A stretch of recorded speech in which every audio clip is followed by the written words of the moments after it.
Alors voyez bien que j'ai mis manipulateur, triste, parce que souvent les hommes se sentent tous très visés, mais comme je le dis souvent, il y a autant de femmes que d'hommes pour en avoir beaucoup rencontré.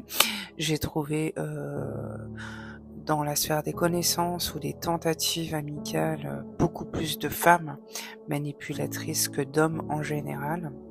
Donc je pense qu'effectivement ce phénomène touche aussi bien les hommes que les femmes. Alors monsieur, arrêtez à tout prix de vous sentir visé systématiquement, c'est fatigant. En termes de critères, revenons à nos moutons. On culpabilise les autres au nom d'un lien familial, de l'amitié, de l'amour ou de la conscience professionnelle parce que c'est un fait qui acte dans tous les domaines de la vie. Reporte sa responsabilité sur les autres ou se dément des siennes. Ne communique pas clairement ses demandes, ses besoins, ses sentiments et ses opinions car ils sont très insidieux. Répond très souvent de façon floue, jamais claire, voire complètement à côté. Change ses opinions, ses comportements, ses sentiments selon les personnes ou les situations. C'est un vrai caméléon.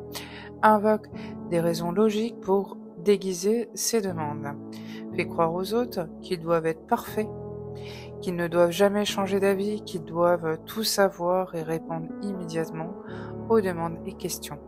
Met en doute les qualités, la compétence, la personnalité des autres. Elle critique sans en avoir l'air. On a affaire à une personnalité qui dévalorise, qui juge en permanence. Fait faire ses messages par autrui. Sème la zizanie et crée la suspicion. Divise pour mieux régner. Sait se placer en victime pour qu'on le plaigne. Bah oui, pour petite chose. Ignore les demandes, même s'il dit s'en occuper. Utilise les principes moraux des autres pour assouvir ses besoins, même si ce ne sont pas ses principes moraux à lui. Et c'est rarement le cas d'ailleurs. Menace de façon déguisée ou pratique un chantage ouvert. Change carrément de sujet de conversation au cours d'une conversation. Évite ou s'échappe d'un entretien ou d'une réunion. Mise sur l'ignorance des autres et fait croire en sa supériorité. Mais oui, on a affaire à des êtres supérieurs, bien entendu, dans leur esprit. On a affaire à quelqu'un qui ment en permanence. Même quand vous dites pas qu'il vous ment, il vous ment. En fait, il manipule complètement la réalité, donc il ouvre la bouche, il ment en fait. Prêche le faux pour savoir le vrai. C'est quelqu'un d'égocentrique, c'est quelqu'un qui peut être aussi jaloux, c'est quelqu'un qui ne supporte pas la critique et qui nie les évidences, c'est quelqu'un qui ne tient pas compte des droits, des besoins et des désirs des autres puisque seuls les siens l'intéressent. C'est quelqu'un qui utilise souvent le dernier moment pour ordonner ou faire agir autrui. Son discours paraît logique ou cohérent alors que ses attitudes répondent au schéma opposé. Et oui, ça c'est un grand trait. Si vous avez quelqu'un qui dit des choses et qui fait tout l'inverse ou qui acte tout l'inverse, il y a de grandes chances que vous soyez face à un manipulateur ou une manipulatrice. C'est vraiment un grand trait. S'il fait ce que je dis mais pas ce que je fais ou l'inverse ou peu importe, mais en tout cas il y a une dissonance énorme entre ce qu'ils disent être et ce qu'ils sont véritablement. Flatte pour plaire, fait des cadeaux et se met soudain aux petits soins pour vous. C'est bien souvent pour vous mettre sous emprise ou vous faire croire à des couleuvres. Produit un sentiment de malaise et de non-liberté. Est parfaitement efficace pour atteindre ses propres buts mais aux dépens d'autrui. Nous fait faire des choses que nous n'aurions probablement pas fait de notre propre gré par le biais de la manipulation. Fait constamment l'objet de conversation même s'il n'est pas là. Discrédite subtilement les autres sous couvert d'humour ou de sarcasme, ça ils aiment bien. compare constamment pour créer des sentiments d'infériorité. Bon, là, on est quand même beaucoup sur des schémas toxiques, comportements toxiques. Donc, même si vous n'avez pas affaire à des manipulateurs pervers narcissiques, il y a d'autres pathologies, en fait, qui englobent aussi certains de ces comportements-là. Les troubles obsessionnels compulsifs ou ce genre de choses. Donc, vous avez affaire à des comportements toxiques. Donc, identifier juste ces comportements toxiques, c'est déjà pas mal. Ne mêlez pas les gens dans des cases s'ils n'appartiennent pas à ces cases-là.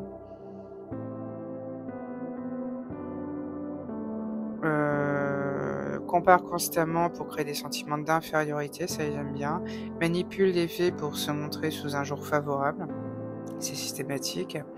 Pousse les autres à la faute pour ensuite les critiquer. On sait critiquer, ils adorent de toute façon. Affiche une fausse modestie pour susciter la sympathie. Crée des attentes irréalistes et les fait peser sur autrui. Attire l'attention en racontant des histoires dans lesquelles il est le héros. Utilise l'ambiguïté pour toujours laisser une issue à ses actes. Défie les valeurs des autres en jouant la carte de l'ouverture d'esprit. Crée des situations de crise pour exercer un contrôle, ça ils aiment bien. Éviter de prendre position clairement dans les situations conflictuelles. Amplifie ou exagère ses problèmes pour attirer la pitié. Utilise le silence comme une forme de punition, ça ils aiment bien. On peut retrouver la pratique du ghosting dans ces choses-là. Met les autres dans une situation où ils doivent se justifier sans cesse. Accuse des autres de ses propres erreurs ou fautes.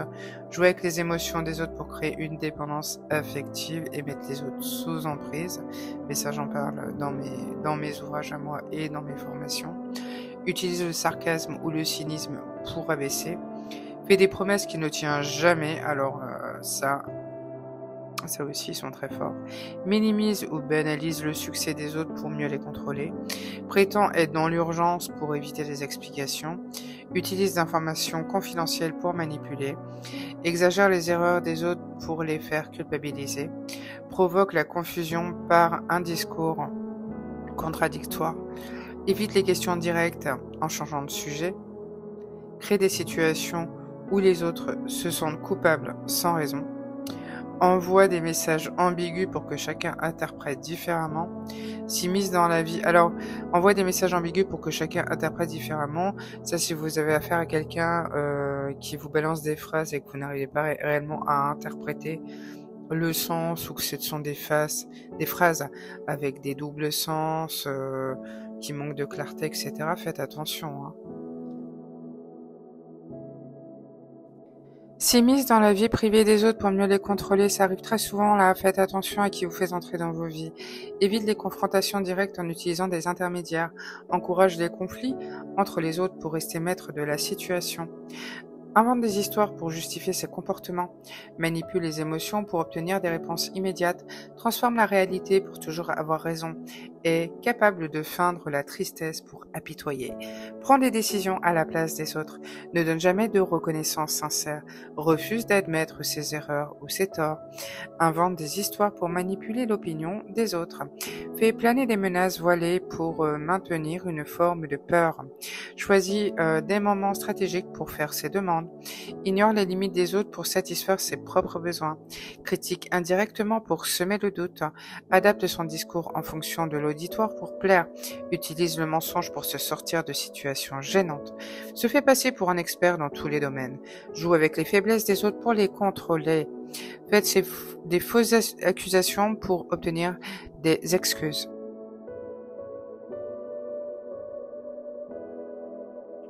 Se pose en victime pour éviter d'être confronté. Évite les discussions sérieuses en se moquant. Ça, ils aiment bien se moquer. Implique les autres dans des actions pour qu'ils se sentent responsables. Critique les choix des autres tout en évitant de s'exposer lui-même. Encourage la dépendance des autres à son égard. Crée des tensions pour exercer un contrôle sur la dynamique de groupe. S'entoure des personnes influençables pour mieux dominer.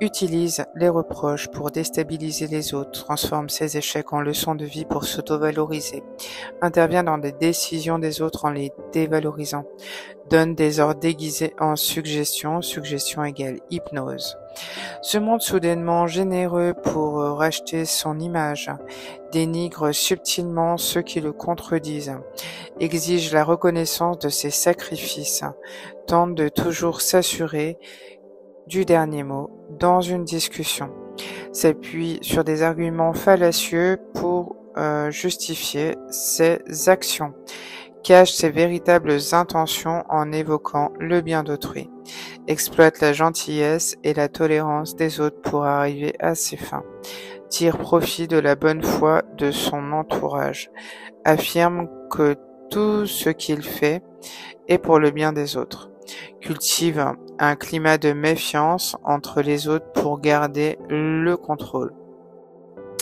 se plaint de ses problèmes pour détourner l'attention de ses comportements, remet sans cesse en question les opinions des autres pour affirmer les siennes, fait pression subtilement pour que les autres cèdent à ses demandes.